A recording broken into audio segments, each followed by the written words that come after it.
бақылайды және де оның күннен күнге күшейіп бара жатқанын сезінеді.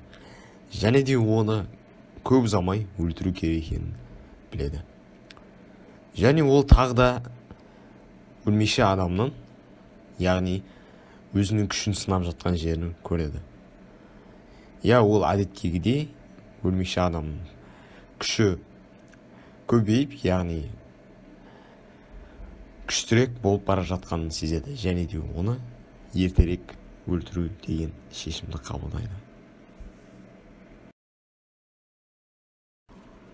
Ал одан кейін біздің өзге ғаламшарлығымыз бір жаққа жолға тартады.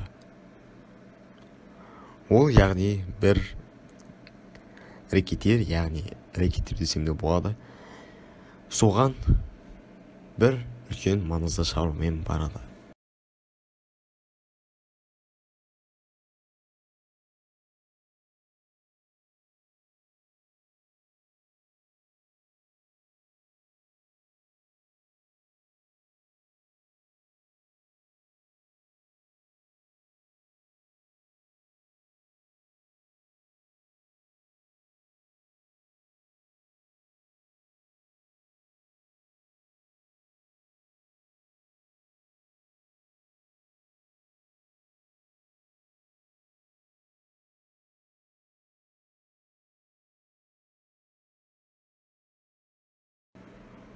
Ол оған өлмекші адамды өлтіріп, оның өлмекші күшін маған әпкел деп тапсырады.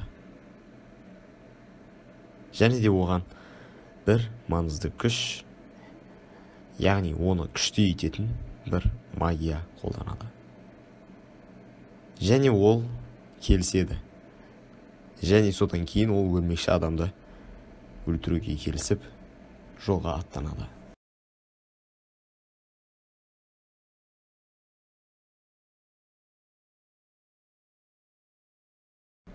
Ал әдеттегідей біздің өлмекші адам, яғни Питер Паркер, әдеттегідей мектепке келе жатады.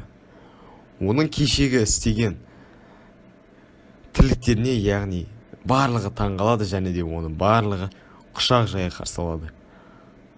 Оған барлығы сәлемдесіп, яғни барлығы оны өздеріне қарай тартады. Бірақ ол оған кезінде қандай опасыздық істегенін біледі, және де оларға күлімсіреп қарай береді. Ал кенет арттан машинаның дауысы шыққандай болады. Бағанағы біздің рекетир келіп, оның кетіп бара жатқан жерінен соғып кетеді.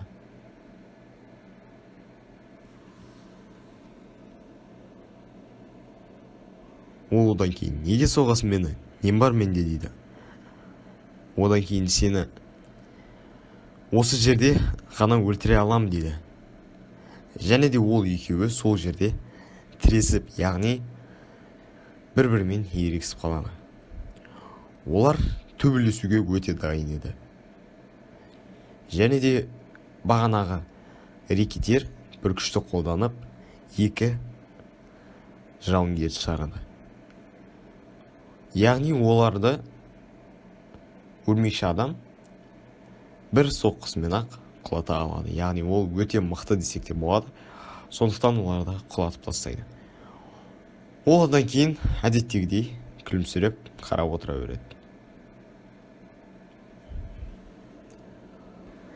Одан кейін өлмекші адам өзінің керемет күшін жасап, ол қолына, яғни өлмекші торын шығарады. Тын күшті қосады, яғни. Одан кейін оның қасындағы барлық класстастары, яғни сыныптастары таң қалып қалады. Және де мектептің тура алдында қызу төбелес басталып кетеді десек те болады.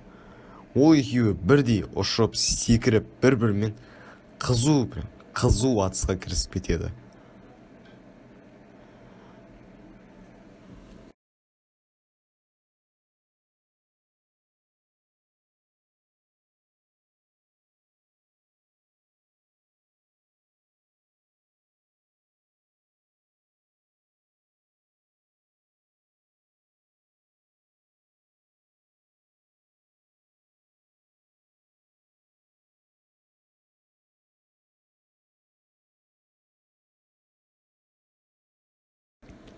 Ал бір кезде еш нәрсе болмағандай күле береді.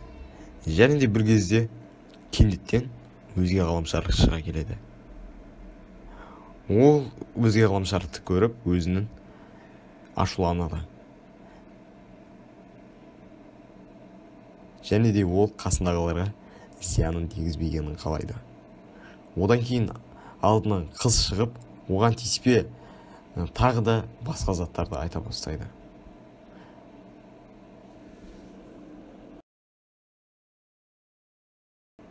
Одан кейін Питер Паркер ол қызға кетуін сұрайды, оған зияны тимес үшін. Және ол екеуі сол тұрған жерде төбелесті бастай кетеді. Ал бір кезде кенет Питер Паркер ашуланып, яғни өзінің өрмекші адам қасиетін іске қосады. Ал одан кейін міне нағыз төбелес, нағыз шайқас енді басталады.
Осылайша төбелес жалғаса береді.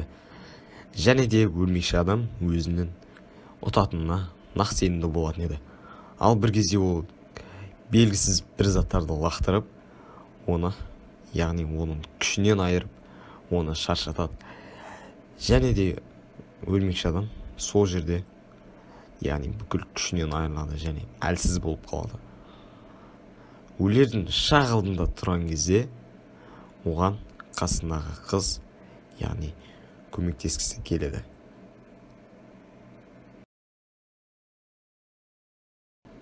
Сосын өзге ғаламшарлық өрмекші адамның қасына келіп, өзінің берген күшін өзі қайта алып кету үшін келеді. Және де ол өте қуанышты болатын.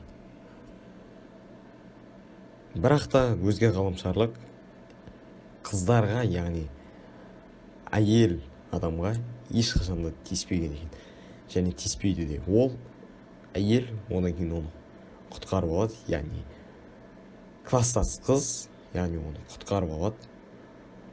Ол одан кейін оған бір белгісіз затты тастайды. Өзге ғаламшарлық: мен емес пе саған күшті берген, сенде бұндай артық ешқандай күш жоқ. Сен бәрібір де күшінен айырылдың, енді маған күшінді бере берсем болады дейді. Ал өрмекші адам өзін емдеп тұрған кезде оның үстіне аирдроп, яғни авиа посылка түседі. Ол одан кейін, яғни өлді. Өзге ғаламшарлық өлді. Одан кейін де бізде өзге ғаламшарлық өлгеннен соң өрмекші адамның күші барлығы да өзіне қалды.